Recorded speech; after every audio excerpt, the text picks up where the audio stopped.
అయినటువంటి పరలోకమందున్న మా కన్న తండ్రి, నీ ఘనమైన శ్రేష్టమైన నామమునకు వందనములు తండ్రి.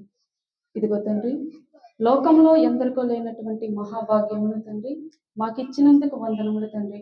గడిచిన 2 రోజులు కూడా తండ్రి, ఇదిగో తండ్రి, లోకంలో వలె మేము ఉండకుండా తండ్రి, మా ఆత్మీయ సహోదరుల ద్వారా నీ పరిశుద్ధ లేఖనాల నుండి మా ఆత్మలను బలపరచుటకు ఎన్నో సంగతులను తెలియజేసిన విధానమును బట్టి వందనములు తండ్రి.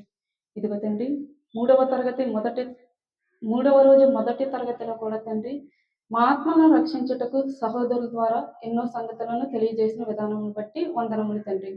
ఇదిగో తండ్రి, మరి ఈ మధ్యాహ్న కాల సమయంలో తండ్రి 2వ తరగతిలో తండ్రి, నీవు రాయించి ఇచ్చినటువంటి పరిశుద్ధ లేఖనాల నుండి కొన్ని మాటలను మేము నేర్చుకుని చుండగా, ఇదిగో తండ్రి, చెప్పుచున్నటువంటి నాకు సమయోచితమైన జ్ఞానమును వినిచున్న మీ పిల్లలందరికీ కూడా వినగలిగే చెవులు, గ్రహించే మనసును దయచేయమని, ఈ మైకి శబ్దం ద్వారా ఎవరైతే వినిచున్నారో తండ్రి, వారిలో కూడా ఈ మాటలు ఫలించే మనసును దయచేయమని ఈ ప్రార్థన మా ప్రభువును మీ ప్రియకుమారుడైనటువంటి యేసుక్రీస్తు వారి శ్రేష్టమైన నామంలో సమర్పించి వేడుకొనుచున్నాము కన్న తండ్రి.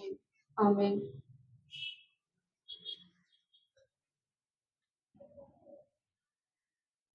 ముందుగా నాకు ఇంతటి అవకాశం కల్పించినటువంటి దేవాది దేవునికి వందనములు. అలాగే కూడి వచ్చిన మీ అందరికీ కూడా నిత్యజీవ పరిశోధన 3వ రోజు 2వ తరగతికి ఇచ్చేసిన మీ అందరికీ కూడా ప్రభువైన యేసుక్రీస్తు వారి పేరట ప్రత్యేకమైన వందనాలు చెల్లించుకుంటున్నాను. ఇక ప్రియులారా, దేవుడు తన పరిశుద్ధ గ్రంథంలో అనేక మంది స్త్రీలను గూర్చి ప్రస్తావన చేశాడు. అయితే అందులో కొంతమంది మంచిగా బ్రతికినటువంటి స్త్రీలు ఉన్నారు, మరికొంతమంది చెడ్డగా బ్రతికినటువంటి స్త్రీలు కూడా ఉన్నారు.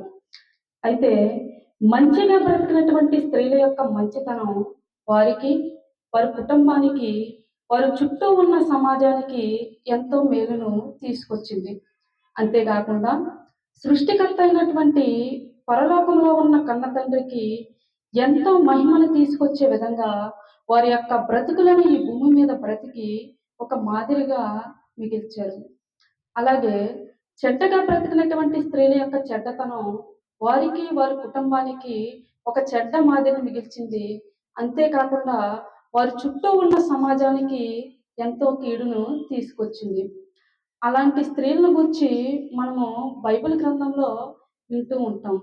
అయితే ఈ మధ్యాహ్న కాల సమయంలో ఒక స్త్రీని గూర్చి మీకు పరిచయం చేయాలనుకుంటున్నాను. ఆమె తన యొక్క జీవితంలో ఎలాంటి అనుభవాలను కలిగి ఉందో మనం తెలుసుకోవాలి. అవి మనకు ఎంతో అవసరం. ఎందుకంటే ఆమె జీవితంలో జరిగినటువంటి అనుభవాలను మనము కూడా తెలుసుకుని, మనము కూడా అటువలే దేవునికి ఇష్టమైన పిల్లలుగా బ్రతకాలి. అయితే దేవుడు మరి పురుషుల గూర్చే కాకుండా స్త్రీలను గూర్చి దేవుని కొరకు బ్రతకనంటి వారిని, అలాగే దేవుని కొరకు బ్రతకనంటి వారు ఏమయ్యారో దేవుడు తన యొక్క లేఖనాలలో రాయించడం జరిగింది. అయితే ఈ బైబిల్ పరిశీలిస్తున్నటువంటి మనము ఈ సంగతులను తెలుసుకున్నప్పుడు మంచి లక్షణాలు కలిగి ఉన్నటువంటి స్త్రీల యొక్క వారి గుణగణాలను మనము కూడా తెలుసుకుని అటువలే మనం జీవించాలి. వారిలో ఉన్నటువంటి లక్షణాలను మనము మాదిరికరంగా తీసుకోవాలి. ఒకవేళ ఎవరైనా చెడ్డగా బ్రతికి ఉంటే వారిలో ఉన్నటువంటి చెడ్డ అలవాట్లను మనము పక్కకు తీసివేసి వారిలో ఉన్నటువంటి మంచి లక్షణాలను మాత్రమే మనం మాదిరికరగా తీసుకుని మనము కూడా వారి వలె దేవునికి ఇష్టమైన పిల్లల వలె బ్రతకాలి. అయితే సమాజంలో మనం చూస్తే ఒక సామెత ఉంది. ఇంటికి దీపం ఇల్లాలు అని మనం వింటూ ఉంటాం. నిజమే ప్రియులారా, ఇంటికి దీపాలుగా స్త్రీలు ఉండాలి. అయితే దేవుడు ఇలా ఇంటికి దీపంలా తన యొక్క కుటుంబాన్ని, తన యొక్క సమాజాన్ని ఒక స్త్రీ ఏ విధంగా కాపాడుకున్నదో, తన మీదకి వస్తున్నటువంటి కీడుని గాని, లేదంటే తన యొక్క కుటుంబం మీదకి వస్తున్నటువంటి కీడుని గాని ఎంతో జ్ఞానం కలిగి ఆలోచించి, ఆ అపాయము నుండి ఎలా తప్పింపబడ్డదో దేవుడు ఒక సందర్భం ద్వారా పరిశుద్ధ లేఖనాలలో తెలియజేస్తున్నాడు. దేవుడు అందరికీ సమానమైనటువంటి జ్ఞానాన్ని ఇచ్చాడండి. ఒకరికి తక్కువ, ఒకరికి ఎక్కువ జ్ఞానాన్ని ఇవ్వలేదు. కానీ దేవుడు అన్యాయస్తుడు కాదండి. ఒకరికి మేలు చేసి, ఒకరికి కీడుని చేసేటువంటి వాడు కాదు దేవుడు. కానీ మనిషి మాత్రం దేవుడికి దేవుడు అందరికీ సమానమైన జ్ఞానాన్నిస్తే, ఈ మనుషులు మాత్రం దానిని ఉపయోగించడంలో అజ్ఞానులుగానే మిగిలిపోతున్నారు. ఇలాంటి సందర్భంలో ఒక స్త్రీని గూర్చి మీకు పరిచయం చేస్తాను. ఆమె తమ యొక్క బ్రతుకులో తనకున్న జ్ఞానాన్ని బట్టి గాని, తనకున్న దీనత్వాన్ని బట్టి గాని, తనకున్న ఓర్పుతో తన యొక్క కుటుంబాన్ని ఎలా కట్టుకున్నదో, దేవుడు తన ఎడల వేసినటువంటి ప్రణాళికను ఎలా నెరవేర్చుకుందో మనము లేఖనాల ద్వారా చూద్దాం. ఆమె ఎవరో కాదండి. మీ అందరికీ తెలిసినటువంటి స్త్రీయే. ఆమె పేరే అబిగయీలు. ఆమె పేరు అబిగయీలండి. ఆమె యొక్క భర్త పేరు నాబాలు. అయితే ఈ నాబాలును గూర్చి బైబిల్ గ్రంథంలో ఏం రాయబడిందంటే, నాబాలు మూర్ఖుడు, మోటువాడు అని వ్రాయబడింది. కానీ అబిగయీలును గూర్చి ఏమి రాయబడిందంటే, ఆమె రూపసి అయి ఉండెను, అందగత్తె అని రాయబడిందండి. సుబుద్ధి గలది అని వ్రాయబడింది. అంటే నాబాలు ఎలాంటివాడు? మూర్ఖుడు, మోటువాడు. కానీ నాబాలుకు కలిగినటువంటి భార్య యొక్క లక్షణాలు ఎలా ఉన్నాయండి?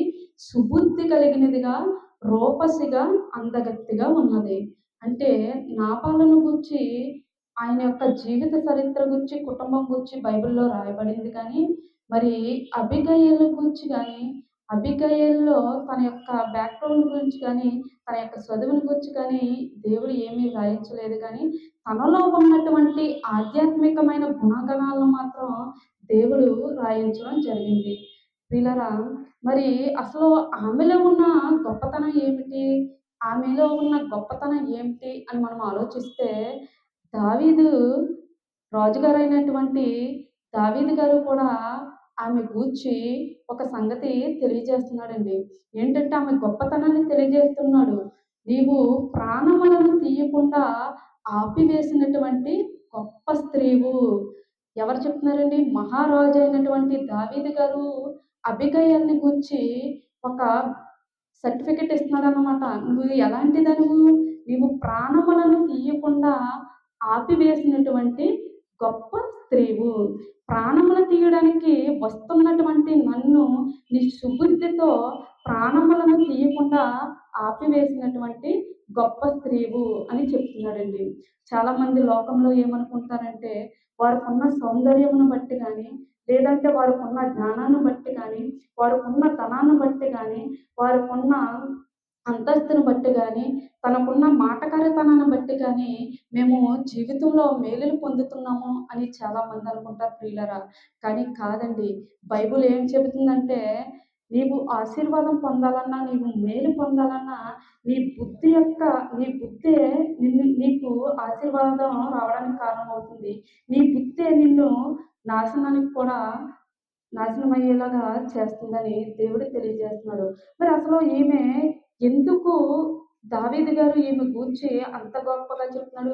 అసల ఆ ప్రాంతం మీదకి కానీ, లేదంటే అబిగయీలు మీదకి వస్తున్నటువంటి కీడు అసలు ఏమిటి? లేదా ఆ కీడుని అసలు ఈవిడి ఎలా ఆపగలిగింది? అని మనం ఆలోచన చేసినట్లయితే, మొదటి సమూయేలు గ్రంథం 25వ అధ్యాయం మూడో వచనం నుంచి చూస్తే మనకు అర్థమవుతుందండి.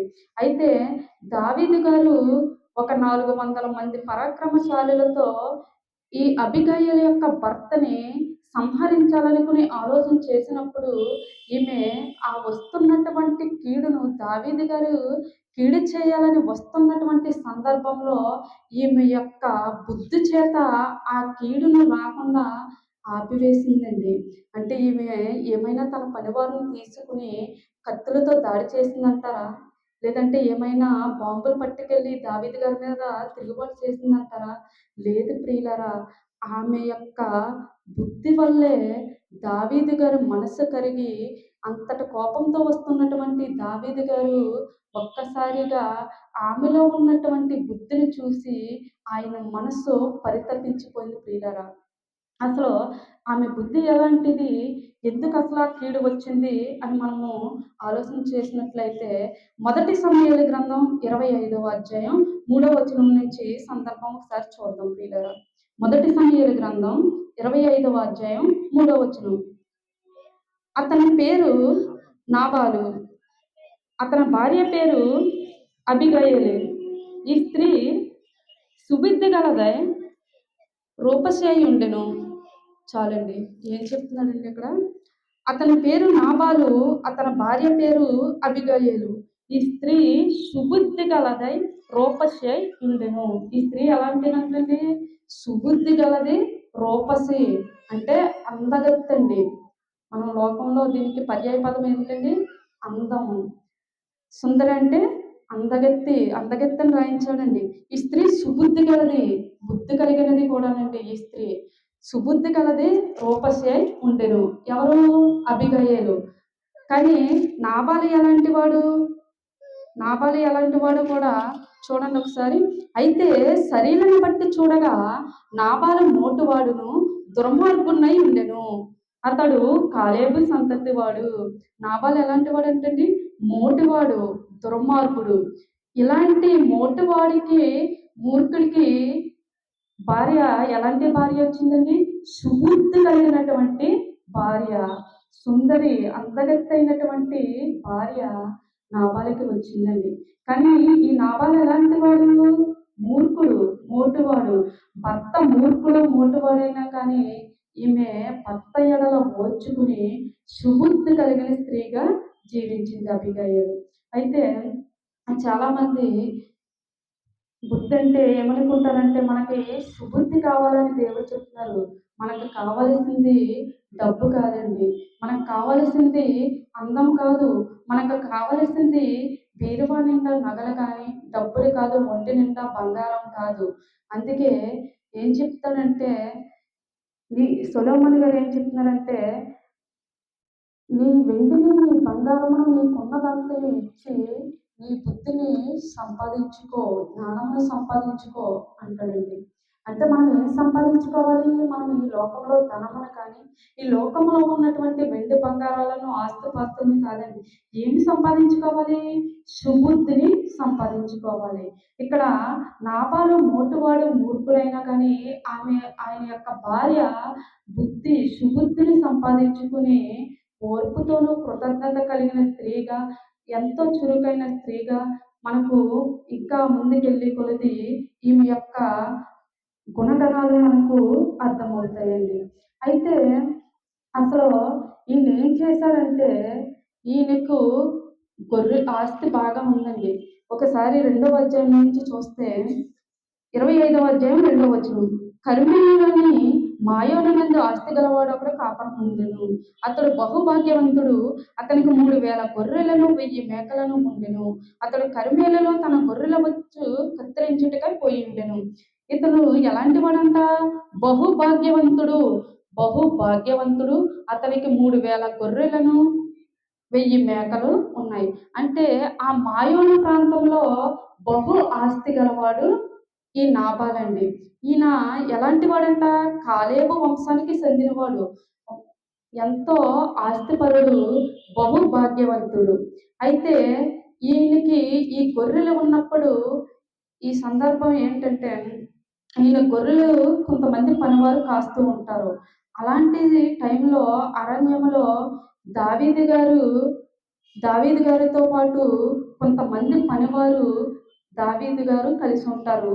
అలాంటి సందర్భంలో కూడా వాళ్ళు గొర్రెలను మేపుచున్న టైంలో నాబాలు యొక్క పనివారు గొర్రెలు మేపుతూ ఆ అరణ్యంలో ఉంటారు. అయితే నాబాలు యొక్క పనివారు గొర్రెలు మేపుచున్న సందర్భంలో వారికి సహాయం చేస్తూ ఉంటారు. ఎవరు?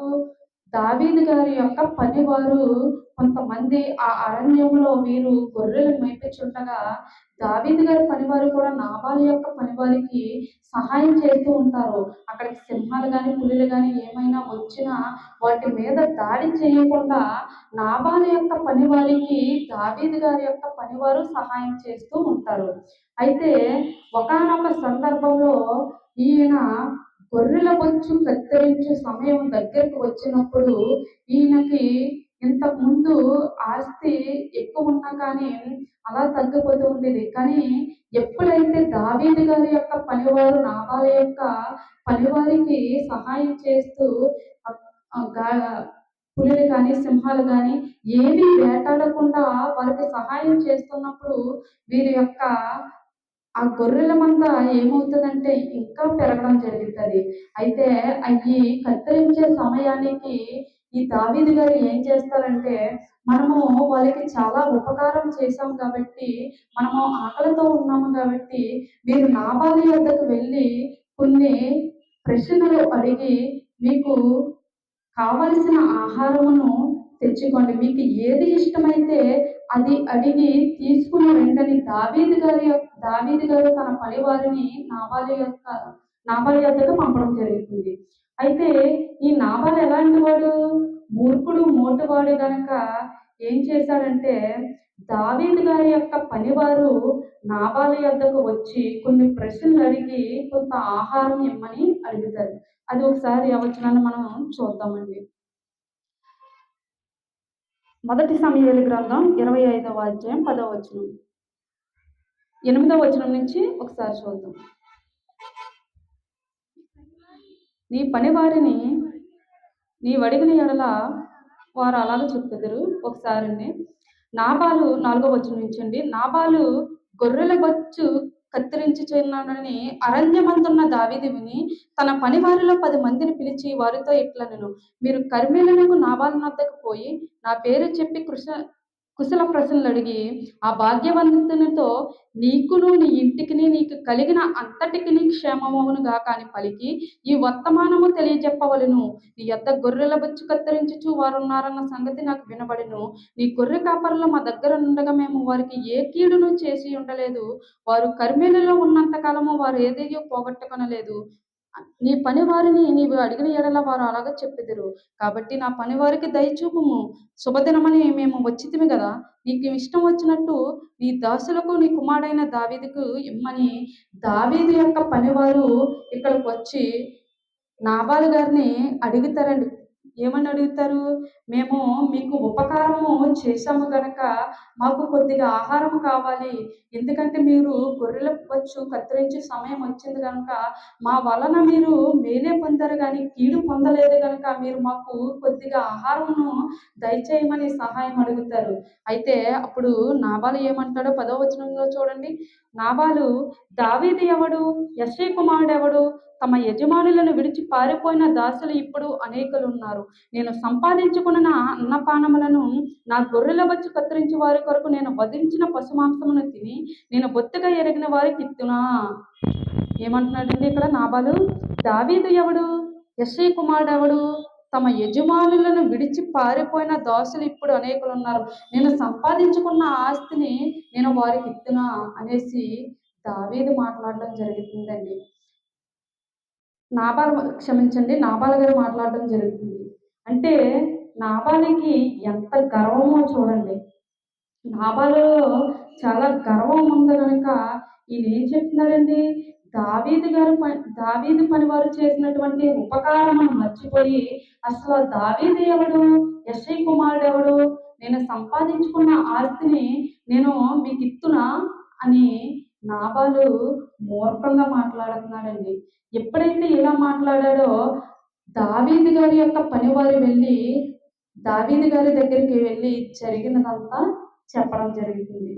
ఇలాగా దావీదు గారికి ఈ విషయం తెలిసినప్పుడు దావీదు గారు దేవునికి ఇష్టానుసారుడైన మనుషుడు కాబట్టి అప్పటి వరకు ఎంతో కూల్‌గా ఉన్నటువంటి దావీదు గారికి ఎక్కడ లేని కోపం వచ్చేసి, నేను ఎంతగానో ఉపకారం చేశాను. ఎందుకంటే నేను మొదటగా గొర్రెల కాపరిగా ఉన్నాను కాబట్టి, ఆ కష్టం విలువ నాకు తెలుసు గనక నేనేం చేశానంటే వారు అటువంటి కష్టాలు పడకూడదు. ఎటువంటి కష్టాలు వస్తాయో గొర్రెల కాపరులకు నాకు తెలుసు గనక, ఆ కష్టం నాకు తెలుసు గనక ఎందుకంటే గొర్రెలు నేను మేపాను. కావున ఆ గొర్రెలను మేపినప్పుడు ఎలాంటి దాడులు ఎదురవుతాయో, ఎలాంటి కష్టాలు వస్తాయో, ఎలాంటి క్లిష్టమైన పరిస్థితులు ఎదుర్కోవాల్సి వస్తుందో నాకు తెలుసు గనక అలాంటి పరిస్థితులు నాబాలు యొక్క గొర్రెల మందకు రాకూడదని నేను ఎంతో ఉపకారం చేశాను. అలాంటప్పుడు ఈ నాబాలు నేను కొంత సహాయం అడిగితే, కొంత ఆహారం అడిగితే ఈ విధంగా మాట్లాడతాడా అనేసి అప్పటి వరకు ఎంతో మంచి మనసుతో ఉన్నటువంటి దావీదు గారికి ఒక్కసారిగా కోపం రగిలిపోయిందండి. కోపం రగిలిపోయి ఏం చేశాడంటే దావీదు గారు తనని నాబాలుని సంహరించాలనుకుని ఆలోచన చేశాడండి. ఆలోచన చేసి తన దగ్గర ఉన్నటువంటి పరాక్రమశాలందరినీ కూడా 400 మంది సైన్యాన్ని ఏర్పాటు చేసి కత్తెలను దూసి ఇంకేం చేశాడండి, ఆ ప్రాంతాన్ని అంతటిని కూడా నాశనం చేసేయాలనేసి నిర్ణయం తీసుకున్నాడు. ఎవరండి? దావీదు గారండి. ఎందుకు ఈయనకి అంత కోపం వచ్చేసింది? నాబాలు మాటతనాన్ని బట్టి దావీదు గారికి కోపం వచ్చిందండి. ఆయన ఎంతో ఉపకారం చేస్తే ఆ ఉపకారాన్ని మర్చిపోయి నాబాలు మూర్ఖంగా మోటువాడిగా మాట్లాడాడు. ఇక దావీదు గారికి కోపం వచ్చి ఇక ఆ ప్రాంతాన్నంతటిని కూడా నాశనం చేసేయాలి అనుకున్నటప్పుడు ఏం జరిగిందంటే ఇక దావీదు ఇలా నిర్ణయం తీసుకున్నటప్పుడు ఆ సంగతిని నాబాలు యొక్క పనివారిలో ఒక పనివాడు విని ఏం చేస్తాడంటే పరుగు పరుగున ఎవరి దగ్గరికి వస్తాడంటే అబీగయీల్ దగ్గరికి వస్తాడండి. అబీగయీల్ ఏమో ఇంటి దగ్గర ఉంటది. ఈ జరిగిన సందర్భం అంతా ఒక పనివాడు తెలుసుకుని అబీగయీల్ దగ్గరికి వచ్చి జరిగినదంతా చెప్పడం జరుగుతుందండి. ఏంటంటే, "అమ్మ అబీగయీలు, నీ భర్త మోటువాడే, నీ భర్త మూర్ఖుడే. కానీ మరీ ఇంత మూర్ఖుడని మేము అనుకోలేదు. ఆయనకి ఇంత ఆస్తి ఉంటే మాత్రం, ఇంత భోగభాగ్యాలు ఉంటే మాత్రం ఇంత మూర్ఖుడా?" ఏం చేశాడంటే దావీదు గారు దేవునికి ఇష్టానుసారుడైనటువంటి మనుషుడు. ఆయన ఎంతో మంచివాడు. ఆయన ఏం చేశాడంటే, "మేము అరణ్యంలో గొర్రెలను కాస్తుండగా మా మందలకు ఎటువంటి హాని జరగకుండా, మాకు ఎటువంటి హాని జరగకుండా నీ భర్త మమ్మల్ని కాపలా పెట్టినా కానీ మేము ఆ డ్యూటీ మేము చేయకపోయినా సరే దావీదు యొక్క పనివారు వచ్చి మాకు సహాయం చేస్తూ ఉండేవారు. మనకు ఎంతో ఉపకారం చేశారు. వాళ్ళు మేము నిద్రపోయినా సరే ఒక పులుల నుండి లేదంటే ఒక సింహాలు వచ్చినా ఎటువంటి హాని జరగకుండా దావీదు గారి యొక్క పనివారు మన గొర్రెలకు ఎటువంటి హాని జరగకుండా మనకు ఎంతో ఉపకారం చేస్తే నీ భర్త అయినటువంటి నాబాలు మూర్ఖుడు ఏం చేశాడంటే దావీదు గారు కొంత ఆహారం అడిగినప్పుడు నీ భర్త దావీదు ఎవడు, యెష్షయి కుమారుడు ఎవడని మూర్ఖంగా మాట్లాడినప్పుడు వారి పనివారు వెళ్ళి దావీదు గారికి చెప్పినప్పుడు ఆయన ఎంతో కోపంతో రగిలిపోయి, "ఇదిగో ఇప్పుడు నీ భర్తనే, నీ కుటుంబాన్నే కాదు మీతో పాటు ఈ ప్రాంతాన్నంతటిని కూడా ఏం సంహరించాలని దావీదు గారు నిర్ణయం తీసుకున్నారమ్మా. దానిని మరి నువ్వేం చేస్తావో చెయ్యి తల్లి. ఇదిగో మరీ ఎంత మూర్ఖుడా నీ భర్త. నువ్వు చూస్తే ఎంతో సుబుద్ధి గలదానివి, ఎంతో రూపసివి, నీవెంతో జ్ఞానవంతురాలివి.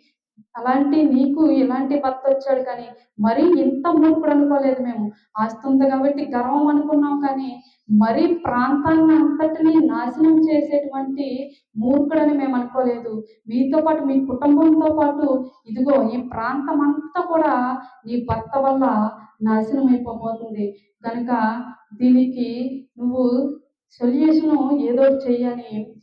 ఏం చెప్తాడంటే నాబాలు యొక్క పనిలో ఒక వాడు వచ్చి జరిగిన సందర్భం అంతా కూడా అబీగయీలుకి చెప్పడం జరుగుతుంది.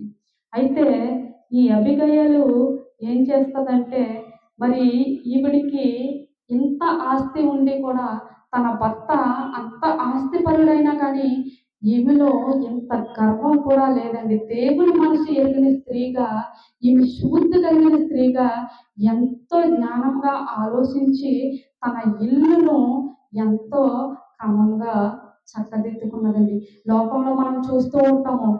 చూడండి, ఎవరో ఒకరు ఎవరికైనా మోటువానికి మంచి భార్య వచ్చిందంటే మనం ఏమంటామండి?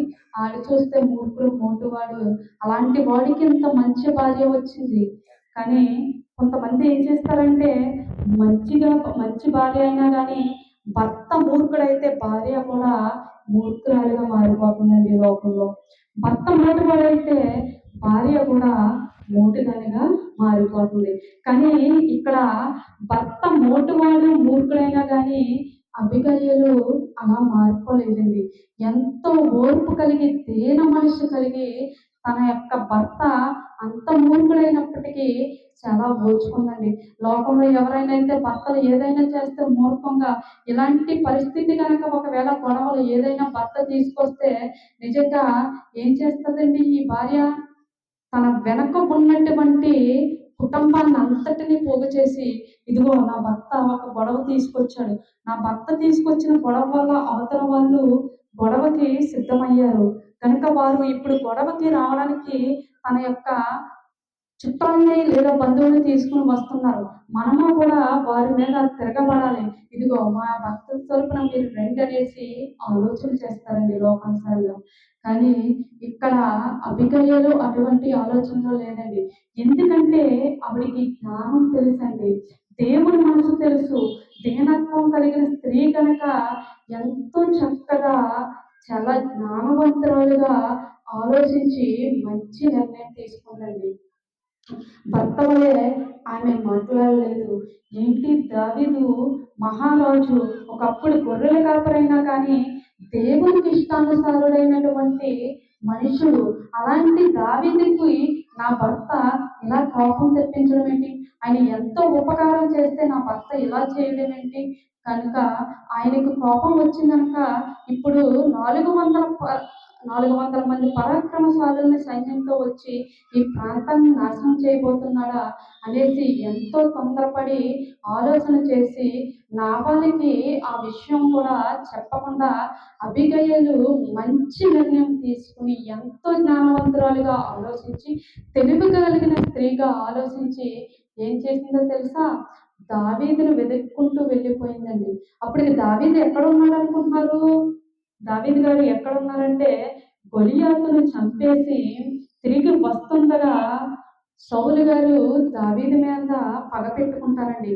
ఆ సందర్భంలో దావీదు గారు సింహాసనాన్ని విడిచిపెట్టేసి అరణ్యంలో నివసిస్తూ ఉంటాడు. కొంతమంది పనివారిని తనతో పాటు ఏర్పాటు చేసుకుని అరణ్యంలో, కొండలలో, గుహలలో దావీదు గారు నివాసం చేస్తూ ఉంటారండి. అయితే అలాంటి సమయంలో ఈ నాబాలు యొక్క పనివారు కూడా గొర్రెలు మేపినప్పుడు ఈ జరి ఈ సందర్భం అంతా జరుగుతుంది. అయితే ఇప్పుడంటే మనకి ఫోన్లు ఉన్నాయి. ఒకవేళ మనకి ఎవరైనా శత్రువులు ఉంటే ఏదైనా గొడవ వస్తే ఫలానా వారు ఎక్కడున్నారు, ఎక్కడ వరకు వచ్చారని ఫోన్ల ద్వారా ఎంక్వైరీ చేసుకుంటాం. కానీ మరి అప్పుడు దావీదు గారు ఎక్కడున్నారు? కొండలలో, గుహలో ఎక్కడో అరణ్యంలో ఉన్నారు. అబిగయీలు చూస్తే ఇంటి దగ్గర ఉంది. భర్త చూస్తే ఎక్కడ ఉన్నాడు? ఇతను చూస్తే ఇలా మాట్లాడాడు. అంత మంచి మనిషికి కోపం వచ్చిందంటే నా భర్త ఎలాంటి వాడో నాకు తెలుసు. కనుక నాతో పాటు మా కుటుంబంతో పాటు ఈ ప్రాంతాన్ని నాశనం చేసేయాలని దావీదు గారికి కోపం వచ్చింది. కనుక ఆయన కీడు రప్పించాలనుకుంటున్నాడు కనుక ఆ కీడుని నేను ఎలాగైనా ఆపు చేయాలి. ఆ వస్తున్నటువంటి ప్రమాదమును నేను ఎలాగైనా నిలిపివేయాలని అబిగయీలు ఎంతో జ్ఞానం కలిగి ఆలోచించి ఏం చేసిందంటే దావీదు గారిని వెతుకుకుంటూ వెళ్ళిపోయిందండి. ఒకసారి ఆ మాటను కూడా మనము చూడండి లేఖనాల్లో 15వ వచనం నుంచి చూడండి ఒకసారి. అయితే ఆ మనుషులు మాకెంతో ఉపకారం చేసి ఉన్నారు. మేము పొలముల వారి మధ్యన సంచరించుచున్నంత సేపు అపాయము గాని నష్టము గాని మాకు సంభవింపలేదు. ఇది అన్ని కూడా నాబాలు యొక్క పనివారు అక్కడ జరిగినంతా కూడా అబిగయీలుకి చెప్తున్నారండి. ఇగో దావీదు గారి యొక్క పనివారు మేము డ్యూటీ చేసినప్పుడు మాకు ఎంతో సహాయం చేశారు. మాకు వారు సహాయం చేసినంత సేపు కూడా ఏ అపాయం గాని మాకు అపాయం రాలేదు. మన మందకి అపాయం రాలేదు. ఎటువంటి నష్టం కూడా మనకు రాలేదు. ఈ సంవత్సరం ఎంతో ఆదాయం పెరిగింది. వారు మనకు సహాయం చేయడం వల్ల మనకి ఇంకా మంద పెరిగి ఎంతో లాభం వచ్చింది. ఇలాంటి పరిస్థితుల్లో అంత సహాయం చేసినటువంటి దావీదు గారు ఇలా సహాయం అడిగినప్పుడు నీ భర్త ఎలా మాట్లాడాడు, ఇదిగో వారు మాకు ఏ అపాయం చేయలేదు అనేసి నాబాలు యొక్క పనివారు అబిగయీలుకు చెప్తున్నారండి. 17వ వచనమండి. అయితే మా యజమానికిని అతని ఇంటి వారికి అందరికిని వారు కీడు చేయ నిశ్చయించున్నారు గనక ఇప్పుడు నువ్వు చేయవలసిన దానిని బహు జాగ్రత్తగా ఆలోచించుము. మన యజమానుడు బహు పనికి మాలిన వాడు. ఇదిగో దావీదు గారు కీడు చేయాలని ఆలోచించారు. ఎందుకంటే మన యజమానుడు అనగా అబిగయీలుతో చెప్తున్నాడండి, నీ భర్త మూర్ఖుడు మోటివాడే కదమ్మా, బహు పనికి మాలిన వాడు.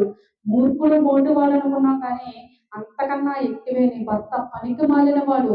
ఆ పనికి మాలిన వాడిని బట్టి ఈ రోజు ఇదిగో దావీదు గారు ఒక నిర్ణయం తీసుకున్నారు.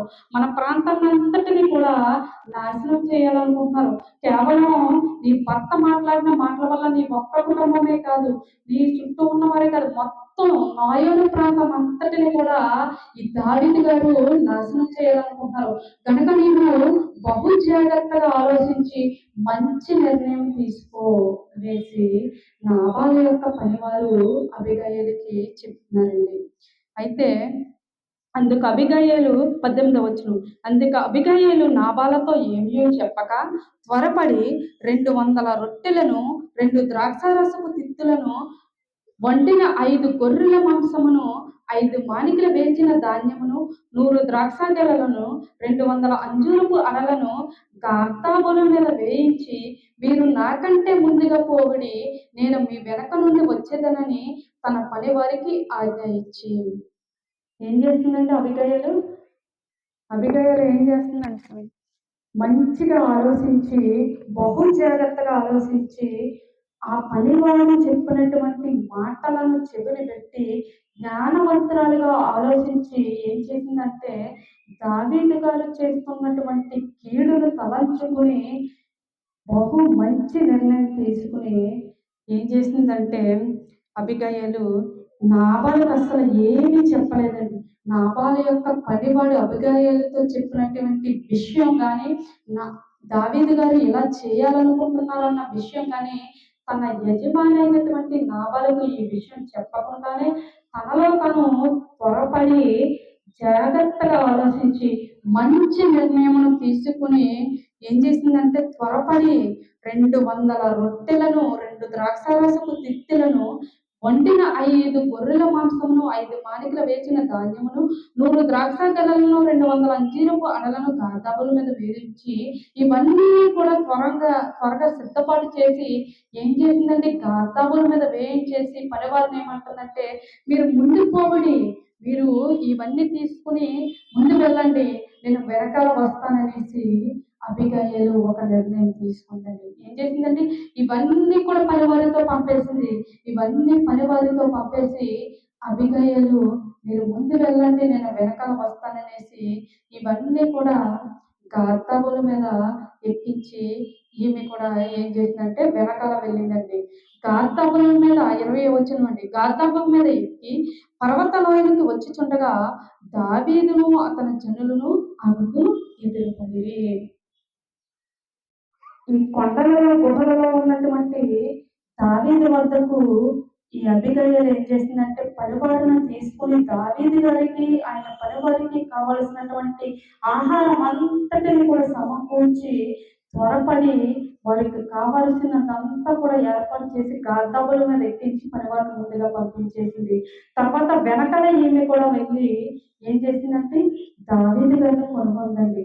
ఇలా వెళుతున్నప్పుడే కొండలలో గుహలలో ఉన్న దావీదు గారు ఆయన పనివారు ఏం చేశారండి, అబిగయీలుకు ఎదురుపడ్డారు. తర్వాత 21వ వచనం. అంతకు మునుపు దావీదు నాబాలుకు కలిగిన దాని అంతటిలో ఏదియూ పోకుండా ఈ అరణ్యములో అతని ఆస్తి అంతయు నేను వ్యర్థముగా కాయచూ వచ్చి తిని ఉపకారమునకు నాకు అపకారము చేయుచున్నాడే అని అనుకుని అతనుకున్న వారిలో ఒక మగ పిల్లవాళ్ళైనను తెల్లవాడినప్పటికీ నేను ఉండకూడదు.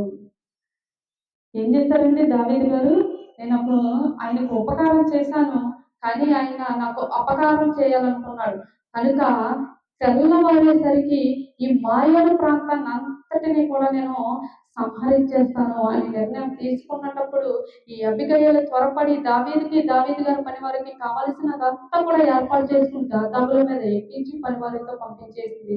తర్వాత ఈమె వెళ్ళినప్పుడు దావీదు గారు ఈమెకి ఎదురు పడ్డారండి. ఎదురు పడినప్పుడు అబిగయీలు ఏం చేస్తుందో 23వ వచనం చూడండి.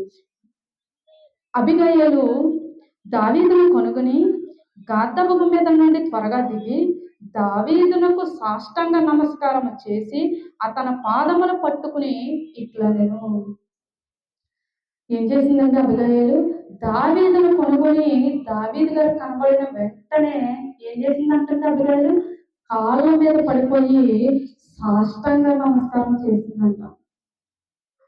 ఎప్పుడైతే దావీదు గారు ఎంతో కోపంతో మాయోను ప్రాంతాన్ని అంతటిని కూడా అబిగయీలు యొక్క భర్త నాబాలు అన్న మాటలకు కోపం తెచ్చుకుని ఆ ప్రాంతాన్ని అంతటిని కూడా నాశనం చేసేయాలనుకుని 400 మంది సైన్యములతో బయలుదేరి వస్తున్నటువంటి దావీదు గారు ఎలా మారిపోయాడంటే ఎర్రని కళ్ళు నిప్పులు రగులుకునేలాగా ఆయన కళ్ళు మారిపోయినాయండి. ఎంతో కోపంతో ఆవేశంతో ఇంకా మాయోను ప్రాంతాన్ని అంతటిని నాబాల కుటుంబాన్ని ఆ ప్రాంతంలో ఒక మగపిల్లవాడు కానీ ఎవ్వరు కూడా తెల్లవారేసరికి ఉండకూడదని నిర్ణయం తీసుకుని బయలుదేరి వస్తున్నప్పుడు ఈ అబిగయీలు దావీదుకు ఎదురు పడిపోయి వెళ్ళిన వెంటనే దావీదు గారు కనబడిన వెంటనే ఏం చేసిందో తెలుసా?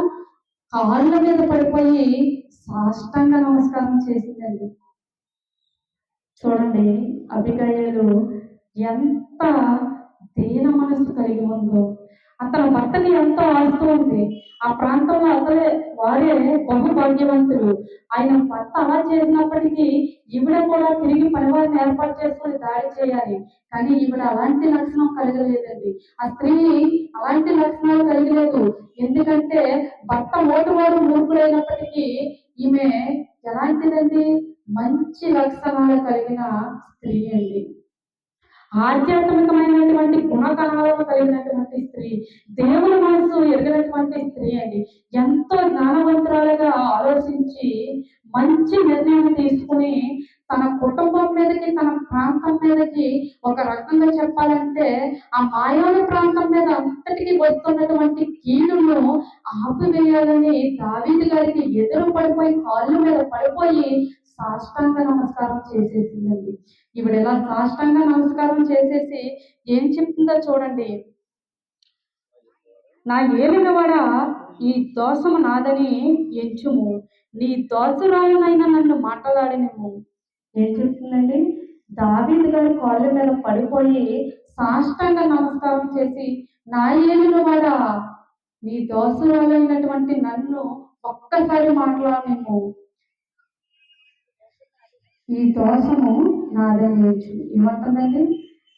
భర్త చేసినటువంటి తప్పుకు ఈ భార్య దావీదు గారి దగ్గరికి వెళ్ళిపోయి కాళ్ళ మీద పడిపోయి సాష్టాంగ నమస్కారం చేసేసి నా ఏలినవాడ ఒక్కసారి నాకు మాట్లాడడానికి అవకాశమేమో, ఈ దోషము నాదని ఎంచుము, ఈ తప్పు నాదని ఎంచుము, దయచేసి నాకు ఒక్కసారి అవకాశం ఇయ్యయ్యా, నేను నీతో మాట్లాడతాను, నాకు ఒక్కసారి అవకాశం ఇవ్వు, ఈ తప్పు నా భర్తది కాదు నాదని ఎంచుము, నన్ను ఒక్కసారి మాట్లాడినివ్వమని కాళ్ళ మీద పడిపోయి ప్రతిమలాడించిందండి. ఎవరండి? అబిగయీలు.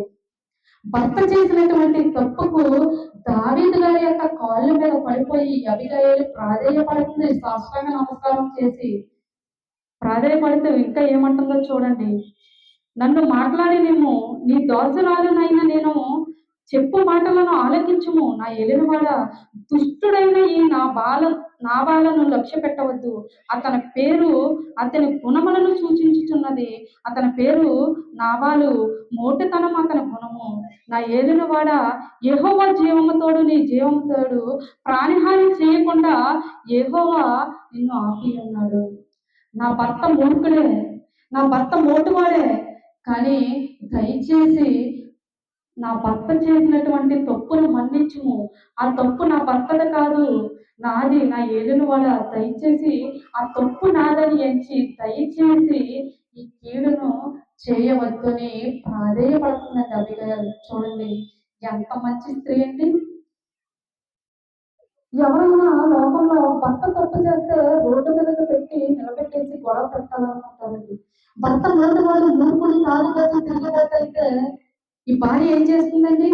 ఆ భార్య మంచిదైనా కానీ ఏదో ఒక విషయంలో తొందరపాటు నిర్ణయం తీసుకుని తన కన్న వారికి చెప్పి తన అన్నదమ్ములకి చెప్పి ఇదిగో నా భర్త ఎలా చేస్తున్నారు, మోటువాడి మూర్ఖుడు అనుకున్నాను కానీ మరీ ఇంత గొడవ తెస్తాడు అనుకోలేదు, ఎంత పనికి మానేవాడు అనుకోలేదు నా భర్త, ఇదిగో నేను ఓర్చుకోలేను ఇంకా ఏం చేస్తారో మీ ఇష్టం, అలాగే నేను బయటకని నడి రోడ్డు మీదకి కాపరాన్ని తీసుకువచ్చి బయట పెట్టే స్త్రీలు ఉన్నారండి, గొడవలు పెట్టే స్త్రీలు ఉన్నారు. కానీ ఇక్కడ భర్త అలాంటి వాడైనా ఆయన్ని బయట పెట్టలేదండి. భర్త మూర్ఖుడైనా పనికి మారిన వాడైనా కుటుంబ సభ్యులను సంప్రదించలేదండి. భర్త అంత మూర్ఖుడైనా కానీ ఆ భర్త ఎడల ఓర్చుకుని మంచి జ్ఞానం కలిగిన స్త్రీగా, దేవుని యందు భయభక్తులు కలిగిన స్త్రీగా, కృతజ్ఞత కలిగిన స్త్రీగా, ఎంతో జ్ఞానవంతురాలి స్త్రీగా ఆలోచించి మంచి నిర్ణయం తీసుకుని భర్తను కుటుంబాన్ని ఆ ప్రాంతాన్ని రక్షించాలనుకుని మంచి నిర్ణయం తీసుకుందండి. దావీదు గారు ఎవరండి? మహారాజు అండి. మనం ఈ లోకంలో ఒకవేళ ఏదైనా చిన్న గొడవ వచ్చి ఊరు ప్రెసిడెంట్ దగ్గరికి వెళ్ళి మాట్లాడాలంటే ఎంతో భయం వేస్తుందండి. ఆయన దగ్గరికి వెళ్ళి ఇలా జరిగింది, ఇదిగో మరి దయచేసి నా భర్తను కానీ నా కుటుంబాన్ని కానీ విడిచిపెట్టండి, మా ఎడల జరిగింది తప్పే అని ఒక ప్రెసిడెంట్ దగ్గరికి వెళ్ళి మనం మాట్లాడాలంటే ఎంతో భయం వేస్తుందండి. ఒక అధికారి దగ్గరికి వెళ్ళి నా భర్త ఎలా చేశాడండి, నా భర్త మోటువాడు మూర్ఖుడు తప్పే చేశాడు, దయచేసి విడిచిపెట్టండి, ఈ తప్పు నాదని ఎంచండి అని ఒకవేళ ఏ అధికారి దగ్గరికైనా వెళ్ళి మనం అడగాలంటే ఎంతో భయం అండి. కానీ ఈమె ఎంత ఆలోచించిందో చూడండి. దావీదు గారు మహారాజు అయినప్పటికీ ఈమె బహు ధైర్యం తెచ్చుకొని తన భర్తను, తన కుటుంబాన్ని, తన ప్రాంతాన్ని అంతటిని కూడా రక్షించాలనుకుని మంచి నిర్ణయం తీసుకుని దావీదు గారి దగ్గరికి ధైర్యంగా వెళ్ళిపోయి కాళ్ళ మీద పడిపోయి సాష్టాంగ నమస్కారం చేసి, నా ఏలినవాడా దయచేసి నా భర్తను ఏమి చేయొద్దు, నా కుటుంబాన్ని ఏమి చేయొద్దు, నా ప్రాంతాన్ని ఏమి చేయొద్దు, నా భర్త పనికి మాలిన వాడే, మోటివాడే, మూర్ఖుడే, ఎడల తప్పు చేశాడు, ఓర్చుకోమయ్యా, దయచేసి క్షమించు, ఈ తప్పు నాదని ఎంచు, దయచేసి నాకు ఒక అవకాశం అయ్యయ్యా అనేసి ఎప్పుడైతే ఈమె ధైర్యం కలిగి జాగ్రత్తగా ఆలోచించి జ్ఞానముగలైన స్త్రీగా ఆలోచించి ఎప్పుడైతే దావీదు గారు కాళ్ళ మీద పడిపోయిందో దావీదు గారి మనసు ఏమైపోయిందండి? కరిగిపోయిందండి. ఎప్పుడైతే అబిగయీలు ఈ విధంగా మాట్లాడిందో అప్పటి వరకు ఎంతో కోపంతో రగిలిపోతున్నటువంటి దావీదు గారి మనసు కరిగిపోయిందండి. అబిగయీలు ప్రాధేయపడేసరికి దావీదు గారి మనసు కరిగిపోయింది. వెంటనే ఏం చేశాడో తెలుసా? తన పని వారి దగ్గర 400 మంది సైన్యముతో కత్తులతో బయలుదేరాలని నిర్ణయం తీసుకున్నటువంటి దావీదు గారి మనసు కరిగిపోయి వాళ్ళ పనివారిని పిలిచి ఆ కత్తుల కింద పడసేశాడండి. కత్తుల కింద పడసేసి ఏం చెప్తున్నారో చూడండి దావీదు గారు. 33వ వచనం చూడండి. నేను పగ తీర్చుకొనకుండాను ఈ దినమున ప్రాణము తీయకుండాను నన్ను ఆపినందుకై నీవు ఆశీర్వాదము నొందుదువు, నీవు చూపుల బుద్ధి విషయమై నీకు ఆశీర్వాదం కలుగునుగాక.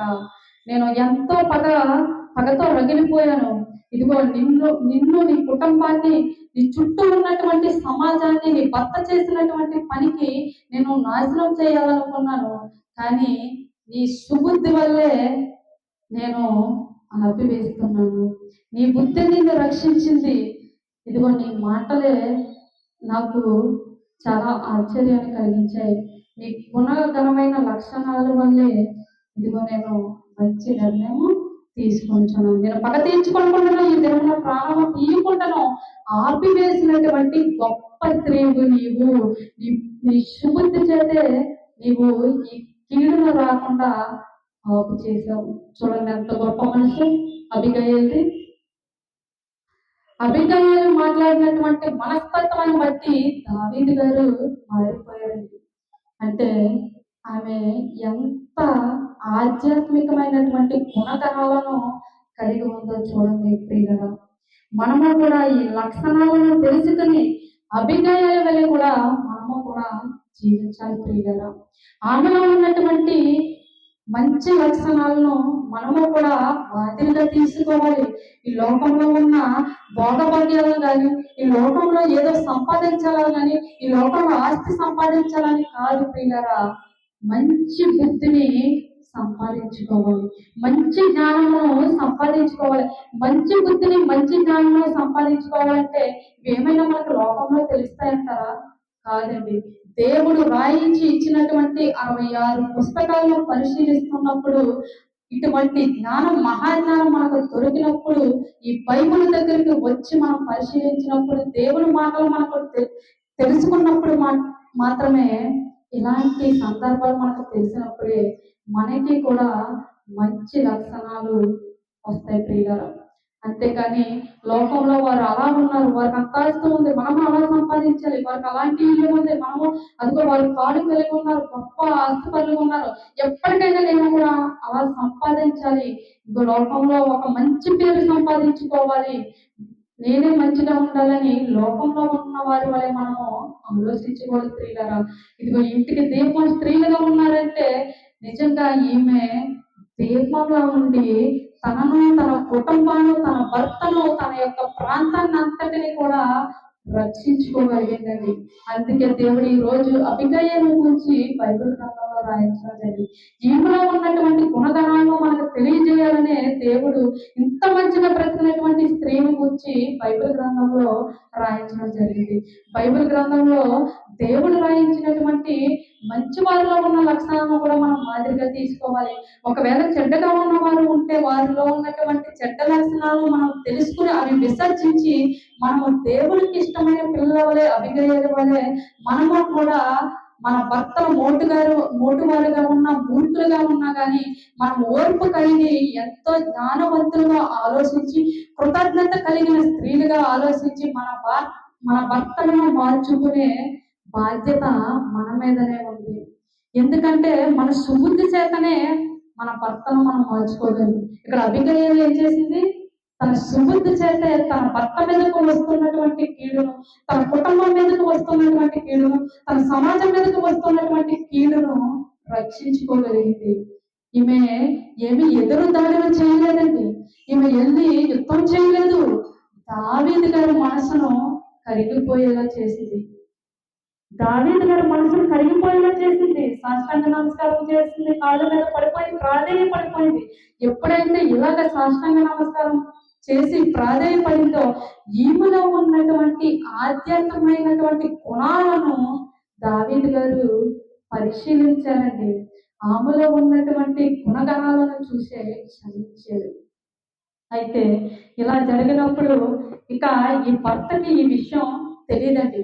అబిగయీలు దావీదు దగ్గరికి వెళ్ళడం కానీ, ఏం జరిగిందన్న విషయం భర్తకు తెలియక భర్త ఏం చేస్తున్నారంటే, ఈ సంవత్సరం అన్ని సంవత్సరముల కంటే ఎక్కువ ఆదాయము నాకు వచ్చింది, అన్ని సంవత్సరముల కంటే ఎక్కువ లాభం నాకు వచ్చింది కనుక నేను ఒక పండగ చేసుకోవాలి, ఒక విందు ఏర్పాటు చేసుకోవాలని ఏం చేస్తున్నారంటే, తనకు వచ్చిన లాభాన్ని బట్టి విందు ఏర్పాటు చేసుకుని బహుమత్తుడై అబిగయీలు ఇంటికి తిరిగి వచ్చేసరికి ఈ నాబాలు ఏం చేస్తారంటే విందు చేసుకుని మద్యం సేవించి ముత్తుపానుడై ఉంటాడండి. చూడండి ఆ వచనాన్ని కూడా చూడండి.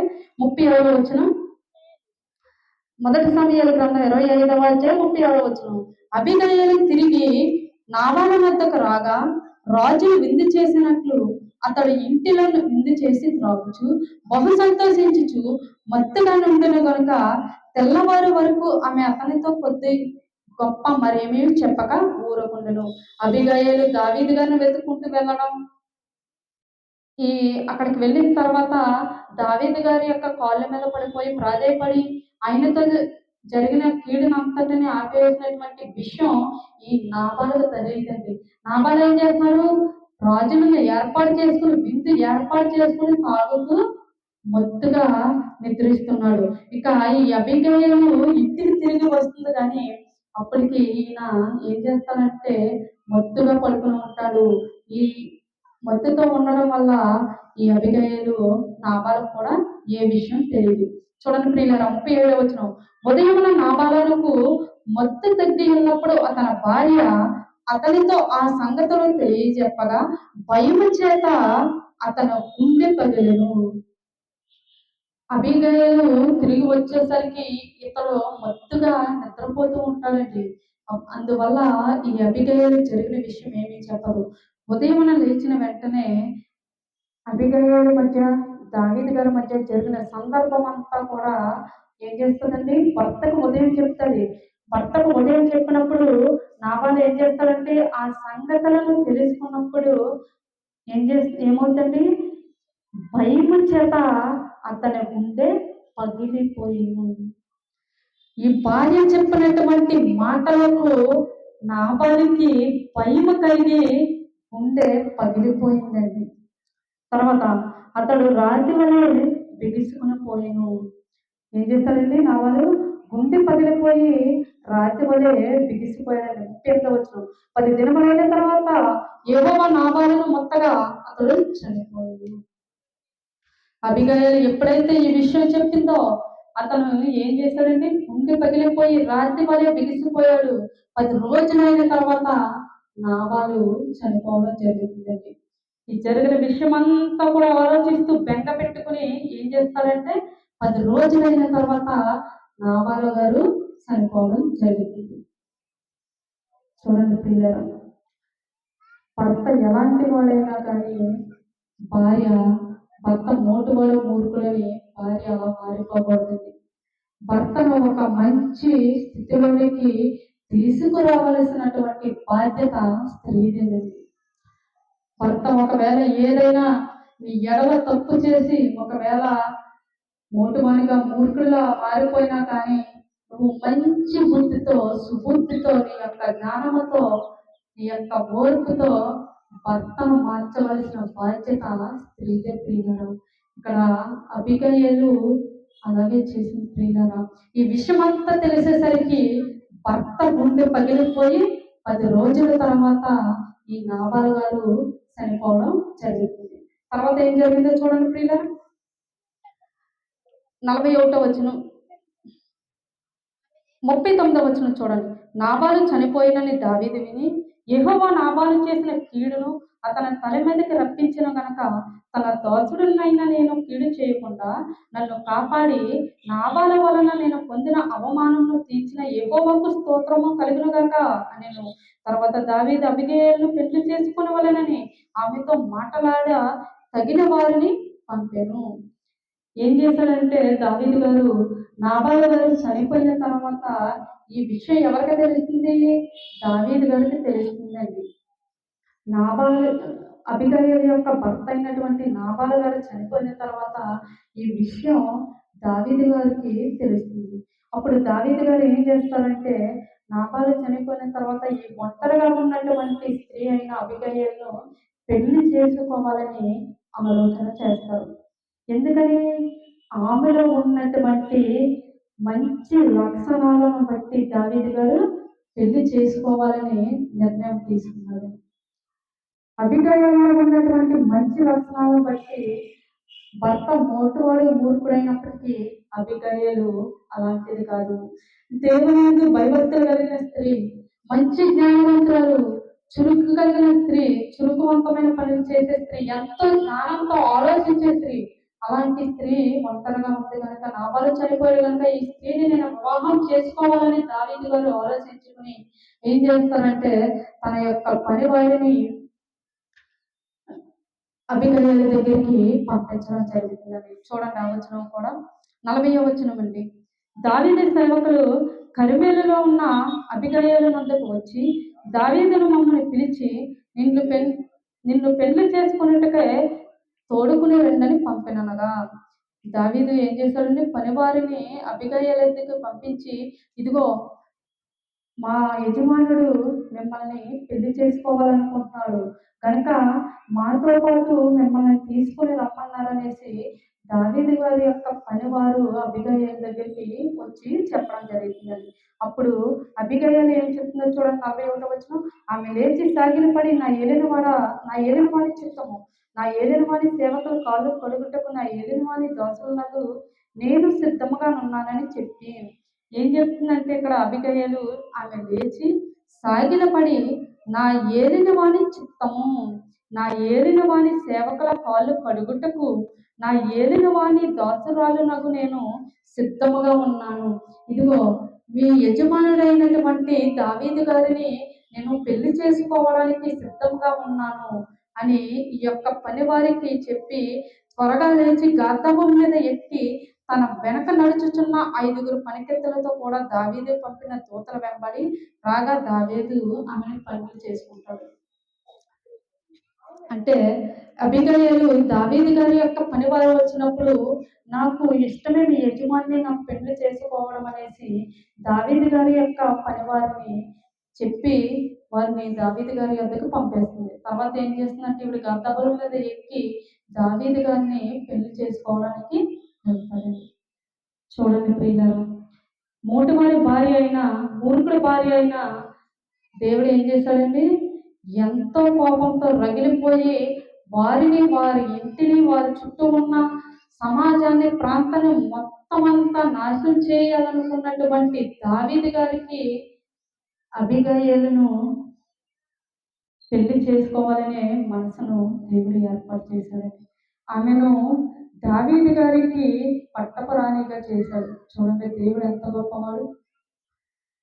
మోటువారి భార్యగా ఉన్నా కానీ ఓర్చుకున్నది, ఎంతో బుద్ధి కలిగిన స్త్రీగా ఉండి మంచి లక్షణాలు కలిగి తన భర్త పనికి మాలినవాడు అయినప్పటికీ ఎంతో ఓర్చుకుని మరి ధైర్యం తెచ్చుకుని ఎంతో మంచి మనసుతో ఎంతో జాగ్రత్తగా ఆలోచించి ఏ అపాయము రాకుండా ఆ ప్రాంతాన్ని అంతటిని కూడా రక్షించింది అబిగయీలు. అలాంటి లక్షణాలు మంచి లక్షణాలు కలిగి ఉన్నటువంటి స్త్రీ యొక్క జీవితాన్ని మన జీవితంలో కూడా ఆదర్శంగా తీసుకుని మనము కూడా మన కుటుంబాన్ని మన చుట్టూ ఉన్నటువంటి సమాజాన్ని కూడా రక్షించే స్త్రీలుగా మనం ఉండాలి. కనుక మరి ఈ పాఠం విన్నటువంటి మీరందరూ కూడా మరొకసారి 1 సమూయేలు గ్రంథం 25వ అధ్యాయం 2వ వచనం నుంచి 45వ వచనం వరకు ఇంటికి వెళ్ళిన తర్వాత ఈ సందర్భం మీరు ఒకసారి పరిశీలిస్తే ఈ సందర్భం అంతా కూడా మీకు చాలా సూక్ష్మంగా అర్థమవుతుంది కదా. కనుక ఈ విన్నటువంటి మాటలను మీ హృదయంలో పదిలపరుచుకుని మరొకసారి మాటలను పరిశీలన చేసి ఆమెలో ఉన్నటువంటి గుణగణాలను మనము మార్గంగా తీసుకుని మంచి మాదిరిగా మనము కూడా ఈ లోకంలో మంచి అభిగయీల వలె మనము కూడా జీవించేవారుగా ఉండాలని ఇంతటితో ఈ మాటలు నేను ముగిస్తున్నాను. కళ్ళు మూసుకుని ప్రార్థన ఏకీభవించండి. ప్రేమ నమ్మకమైన మా ప్రియ పరలోక తండ్రి, నీ ఘనమైన శ్రేష్టమైన నామమునకు వందనములు. ఇదిగో తండ్రి, ఇప్పటి వరకు తండ్రి నీవు రాయించి ఇచ్చినటువంటి 66 పుస్తకాల నుండి తండ్రి ఇదిగో మరి మంచి సందర్భం తండ్రి అబిగయీలు గురించి మేము తెలుసుకున్నాము తండ్రి. కనుక ఆమెలో ఉన్నటువంటి తండ్రి గుణగణాలను తండ్రి ఆధ్యాత్మికమైనటువంటి మంచి లక్షణాలను నీవు రాయించి ఇచ్చినటువంటి తండ్రి మంచి మాటలను మేము తండ్రి నేర్చుకున్నాం తండ్రి. కనుక నేర్చుకున్నటువంటి మేమందరం కూడా తండ్రి ఈ మాటలను విడిచిపెట్టేవారుగా కాకుండా తండ్రి ఇదిగో తండ్రి గడిచిన 2 రోజులు కూడా తండ్రి సహోదరుల ద్వారా తండ్రి ఎంతో మంచి మాటలను తండ్రి మా ఆత్మలకు అవసరమైనటువంటి ఎన్నో జ్ఞాన సంబంధమైన సంగతులను తెలియజేశారు కనుక తండ్రి ఆ మాటలను కూడా తండ్రి మేము విడిచిపెట్టేవారుగా కాకుండా తండ్రి ఇదిగో తండ్రి లోకంలో ఉన్నవారి వలె కాకుండా తండ్రి ఈ మాటలను మా హృదయమునందు ఉంచుకొని తండ్రి వాటి ప్రకారం తండ్రి మేము నడుచుకుని మంచి మనసును మా అందరినీ దయచేయమని ఇదిగో తండ్రి మరి రాత్రి దినమున తండ్రి అలాగే రేపు జరగబోయే లాస్ట్ తరగతిలో కూడా తండ్రి మీ కృపా కాపుదల రక్షణ ఉంచి మీ చల్లని రెక్కల నీడలో మమ్మల్ని అందరినీ కాల్చి కాపాడి తండ్రి ఇదిగో తండ్రి ఇంకనూ తండ్రి అనేక సంగతులను మాకు తెలియజేయమని ఇదిగో తండ్రి ప్రార్థన మా ప్రభువును మీ ప్రియ కుమారుడైన యేసుక్రీస్తు వారి శ్రేష్టమైన నామంలో సమర్పించి వేడుకొనుచున్నాము తండ్రి. ఆమేన్. ఎంతో చక్కగా ఉన్న మీ అందరికీ కూడా మరొకసారి ప్రభు పేరట వందనములు చెల్లించుకుంటున్నాను.